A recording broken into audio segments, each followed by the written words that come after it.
Hello বন্ধুরা, তো চলে এসেছি আবার একটি বিশেষ গুরুত্বপূর্ণ আপডেট নিয়ে।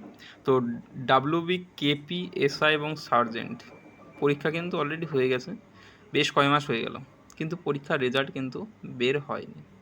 তো এই মুহূর্তে বেশ কদিন আগেই তো যে ডাব্লিউবিসিএস প্রিলিমস এক্সাম হয়েছিল, তো সেটার কিন্তু রেজাল্ট পাবলিশড হয়ে গেছে। আশা করছি কিছুদিনের মধ্যে ওটার মেন এক্সামও হবে। এবারে কোশ্চেন হলো, তাহলে কি কেপি এসআই এর রেজাল্ট কি বেরোবে, প্রিলিমস পরীক্ষা যেটা হয়েছে?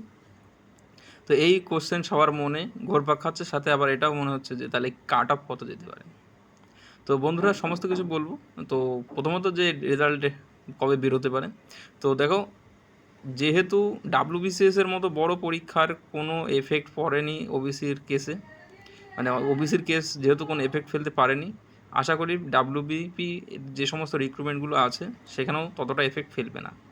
তো যে রায় তারা দিয়েছিল, তো সমস্ত কিছু কিন্তু যারা আর কি রিক্রুটমেন্ট ফর্ম ফিল আপ পর্যন্ত করে রেখেছে তাদেরও কোনো অসুবিধা হবে না, তাদেরও সার্টিফিকেট যাদের ক্যান্সেল হয়েছে তারা কিন্তু অ্যাপ্লিকেশন বা দেখা শো করতে পারবে এবং সেটা ভ্যালিড হবে। এটা হলো যে রায় ছিল সেটার মূল বিষয় ছিল যে সার্টিফিকেট নতুন করে কেউ যারা বাতিল হয়ে যাচ্ছে তারা আবেদন করতে পারবে না ওই সার্টিফিকেট দিয়ে, কিন্তু যাদের ফর্ম ফিল আপ করা আছে তারা সেখানে শো করতে পারবে। ওর তার পরবর্তীতে এটা হয়ে যায় এবং সে কেসটা কিন্তু সুপ্রিম কোর্টে চলে যায়। তো এখন কোশ্চেন হলো, তাহলে কাট অফ কবে যাবে?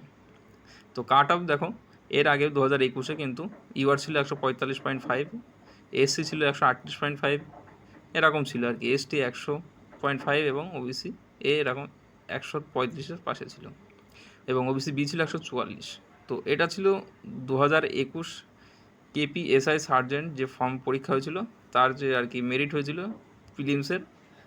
অ্যাকচুয়ালি মেরিট বললে ভুল হবে, যে প্রিলিমসের যে কাট অফ গেছিলো মেনের জন্য এবং মাঠের জন্য, তো সেটা। তো এটা যাওয়ার পরে এখন কোশ্চেন হয়ে তাহলে 2024-এর যে পরীক্ষাটা, মানে যে লাস্ট যে এক্সামটা হয়েছে প্রিলিমস, তার আর কি কবে রেজাল্ট দেবে বা কবে আর কি কত কাট অফ যেতে পারে।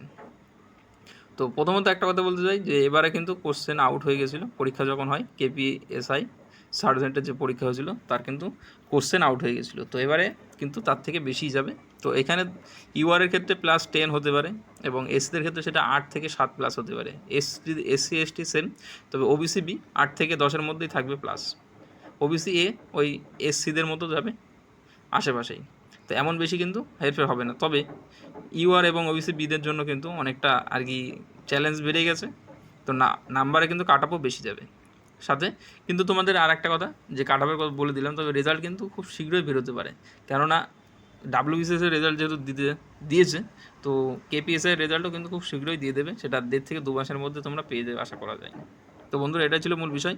যদি ভালো লাগে অবশ্যই লাইক করে এবং চ্যানেল নতুন হলে সাবস্ক্রাইব করে দিও, এবং যদি হেল্পফুল মনে হয় বন্ধুদের সাথে শেয়ার করে দিও।